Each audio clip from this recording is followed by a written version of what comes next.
What passing bells for these who die as cattle? Only the monstrous anger of the guns, only the stuttering rifle's rapid rattle can patter out their hasty orisons. No mockeries now for them, no prayers nor bells, nor any voice of mourning save the choirs, the shrill demented choirs of wailing shells, and bugles calling for them from sad shires. Security isn't the ability to kill your neighbour. My security is having somewhere to live, knowing I've got food to put on the table, knowing my kids have got a school to go to, knowing I've got a doctor to go to, knowing I've got a hospital to go to, knowing I can breathe clean air. That's the security that millions around the world do not have and do not get, in part because of the global expenditure on weapon every year is $2.4 trillion. Imagine just 10% of that going on global public health, just 5% of that going on global education. The world will be transformed as a result of it. That's why I'm so passionate about pushing this book and pushing this debate about the kind of society and kind of world we want to live in.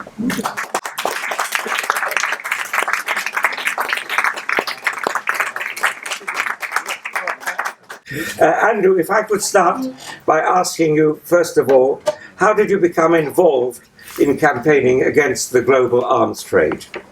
In about 2000, so about 6 years into our democracy, our Auditor General in South Africa, can you hear okay at the back?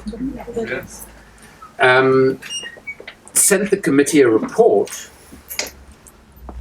stating that there was prima facie evidence of massive corruption in a $10 billion arms deal that my government, the ANC government, had decided to embark on. This was $10 billion for weapons that we had absolutely no need of. In fact, until today, most of the weapons that we bought from the UK, from Italy, from Germany, from France, have never been used. Weapons. Why did we buy the weapons? Because over $350 million of bribes were paid. Yeah. And that money went to senior politicians in the ANC, including at least 2 of the cabinet ministers who decided what we would buy and from whom. A number of senior officials in the Defence Force, in our state arms company, and very sadly, to my own party, the ANC itself. I'm just talking about how I first came to be involved in the arms trade. And He doesn't like guns. That's the reason. yeah, you know, when they tried to turn me into a soldier, because at school under apartheid in South Africa, we had to do cadets, which was like playing soldiers once a week. And then I had to go on a cadet camp when I was about 15. And the R1 rifle they gave me that I had to use was actually taller than me, which is probably what put me off guns. Can I welcome my old comrade, good friend Jeremy Corbyn, of course, who needs no introduction. At school, I was monumentally bad at pretty well every subject, apart from 2 subjects that I was all right at.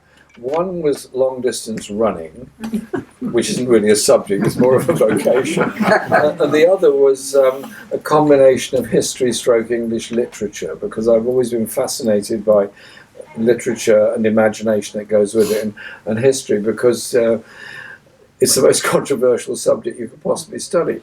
And I was also fascinated by the world, so I spent a lot of my afternoons going over to the Newport, Shropshire branch library, getting out those massive Times atlases of the world. You know, those atlases that are about that big and that broad, and you need a big table to put them out, and they couldn't go on this table.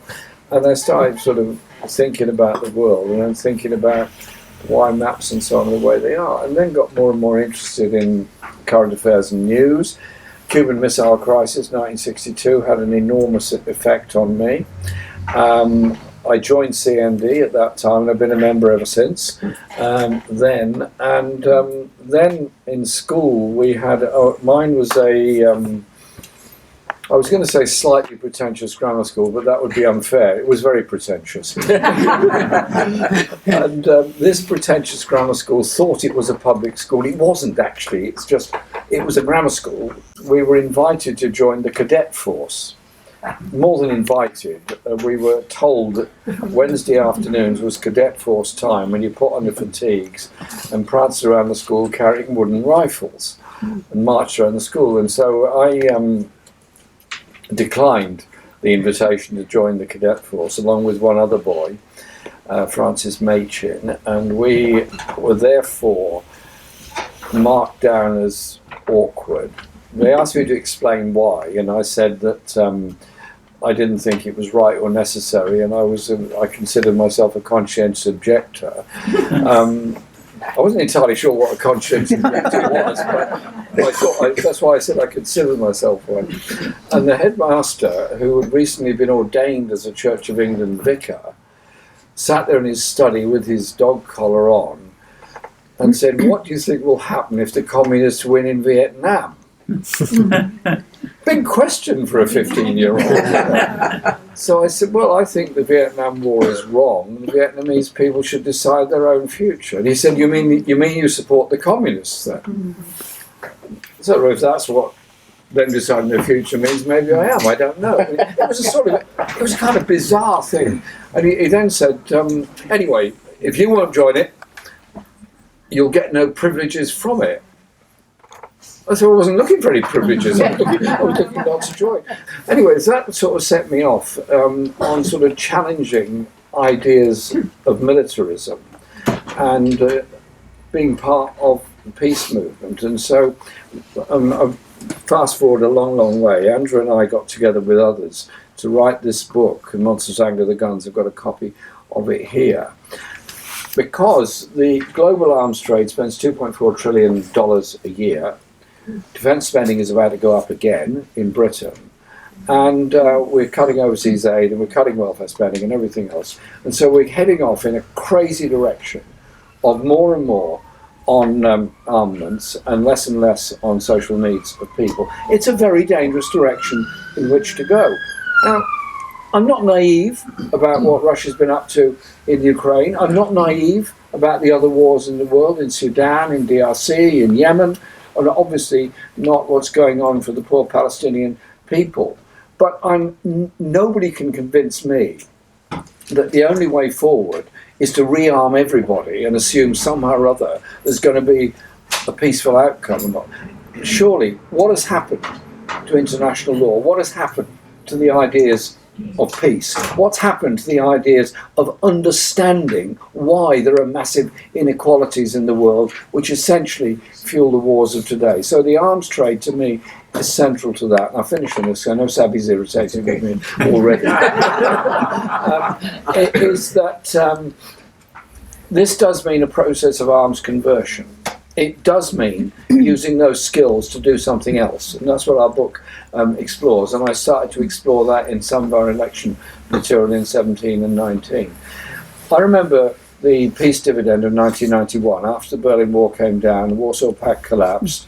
It was a time that there was the beginnings of mutual disarmament between Russia and the United States. There was a lowering of the number of nuclear warheads. There was less spending on arms expenditure. And it seems to me that there is actually innately a big thirst for people that want to see a less militarized world. And what our book does is exposes the corruption that the arms industry brings to foreign policy and foreign policy developments around the world. No, I was going to ask you. We're talking about the arms companies, particularly in the United States, but also in Europe and Britain and so on. And how did they acquire so much power, so much wealth, so much power that they can actually put such pressure on governments, which they do? Traditionally, in most of Europe, and I'm sure Andrew will confirm this, and certainly in the USA, most of the big manufacturers, take Raycol, Raytheon, BAE, Boeing, etc., etc., etc., basically get a contract from their Ministry of Defence, and it's on a cost-plus basis. So they are asked to produce, for example, a new plane. They will do so. They will develop it, they will research it. All of the development costs, all of the research costs, and everything else will be paid for by the relevant taxpayer, British, American, French, whatever it is. The plus will be their profits. Zero risk, maximum profit. They've then, at our expense, developed a whole new production line of, say, aircraft. It could be lots of other things, which they can then go on to sell to the rest of the world. And they lobby very, very hard to achieve it. And the subliminal lobbying by the arms industry of our Parliament and of the US Congress is absolutely massive. Our book begins to explore those issues. First of all, it's really important to understand that an enormous amount that these companies produce is rubbish. Literally. So let's take the most expensive weapons system ever produced on the planet, the F-35 fighter jet. Now this is what's called a stealth aircraft, which means it can't be detected by radar. Donald Trump, during his first glorious term, in an interview, actually claimed that the F-35 was physically invisible. That if it was flying next to another plane, the pilot, who of course was Russian, Chinese, or North Korean, depending on who the enemy of the moment was, the pilot could look out of the cockpit and actually couldn't see the F-35. Now this plane alone has cost the American taxpayer in excess of $2.3 trillion, okay? But just over 2 years ago, the American Inspector General for Defense, which is a bit like an Auditor General, but purely focused on defense, found that the jet was not fit for purpose, that its brains, what's called the combat suite, simply didn't work, and they'd have to start again. And if we look at our MP, where we're sitting now, Keir Starmer, the Labour Party, which you'll be shocked to hear when a certain Jeremy Corbyn led the Labour Party, was not getting many donations from the defence companies directly or indirectly. Well, I invited them not to attend the Labour Party conference as well. On the question of safety, one of the arguments that convinced me to join CND was actually that possessing nuclear weapons makes you a target. It doesn't make you safe. It actually puts you in greater danger. Do you think the same argument then applies to the arms trade? That in fact, the more we spend on arms, the more we force the Russians to spend on arms, and the greater the risk of war breaking out. Is that a valid argument, do you think? I think it is, but I'm sure Andrew will come back on that. But I also think that the growth of the arms industry in Western Europe now, occasioned by a combination of exports to the wars we've mentioned, plus the war in Ukraine, also has the same effect on the arms industry in Russia, China, and to a lesser extent in India. I mean, just because China, Russia have heavily state-influenced and state-organised economies, don't think there isn't also an arms lobby in both those countries, because they're also, particularly Russia, actually quite major arms exporters as well. Yeah. So there is an imperative within the arms industry. The biggest arms exporter is the USA by a very long way. Britain is not that far down the list, and then you get Russia. Russia is probably slightly below Britain, I would have thought, but somewhere around there. I mean, the difficulty we have is that some of the figures aren't that accurate. For instance, Israel and China. There's very little transparency in the figures, unsurprisingly, and Israel and China are both obviously very involved in the industry. Israel acts effectively as a research and development laboratory for the Western arms industry, particularly the US and the UK, to a lesser extent some European companies. But we have no figure for the exact extent of the Israeli arms industry for exports, even for imports. We have vague figures that we give in the book. But I think the overwhelming thing that research over many decades has shown is that increases in defense spending, in defense expenditure, don't make countries safer. Yeah. They never have and they never will.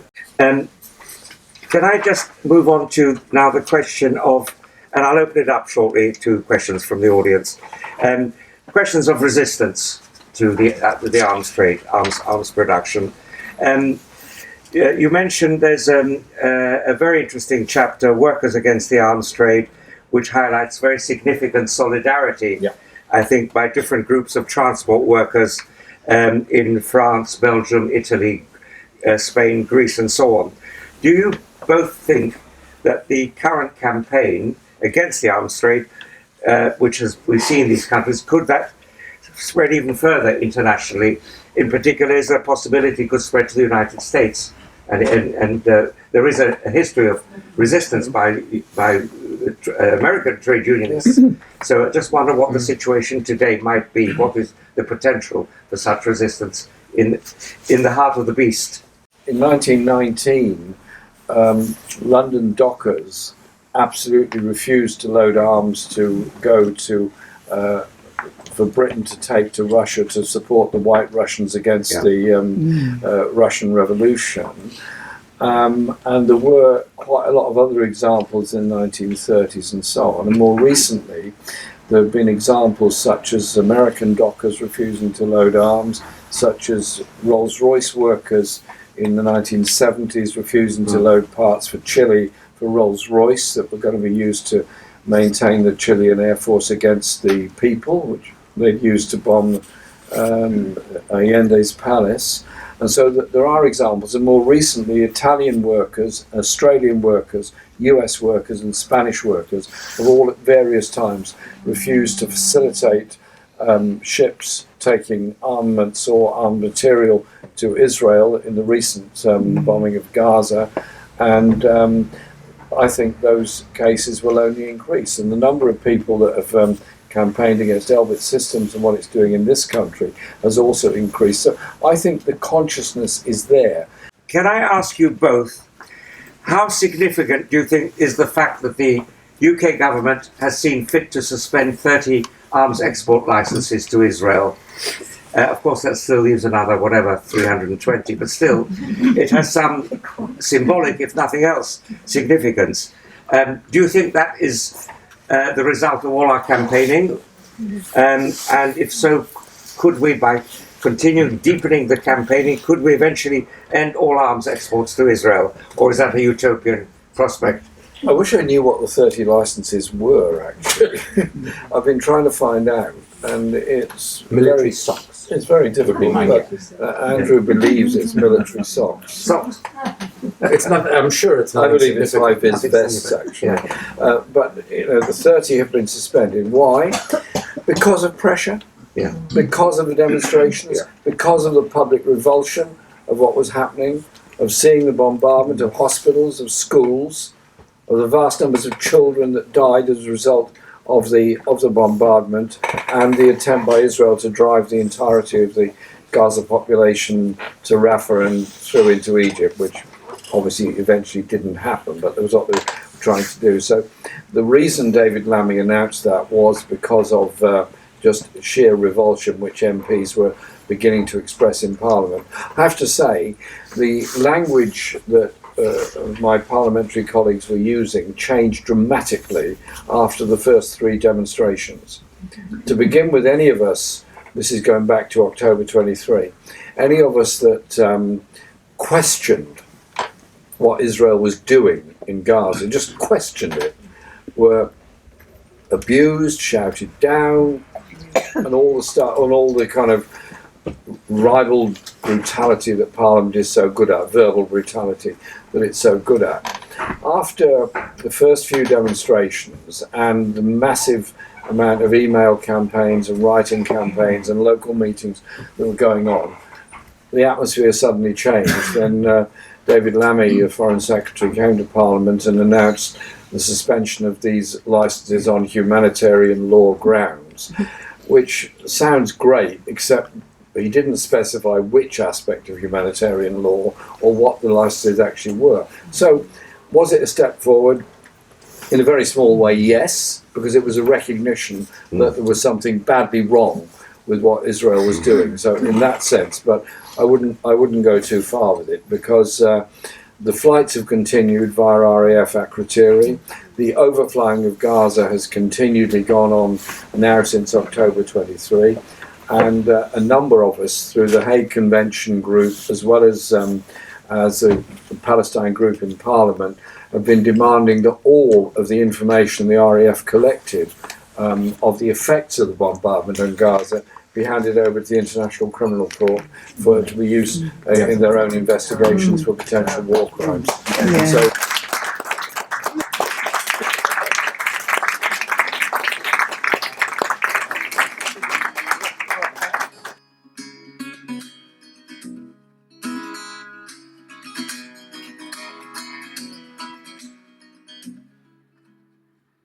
come, you masters of war, you that build the big guns, you that build the death planes, you that build all the barns, you that hide behind walls, you that hide behind desks. I just want you to know I can see you.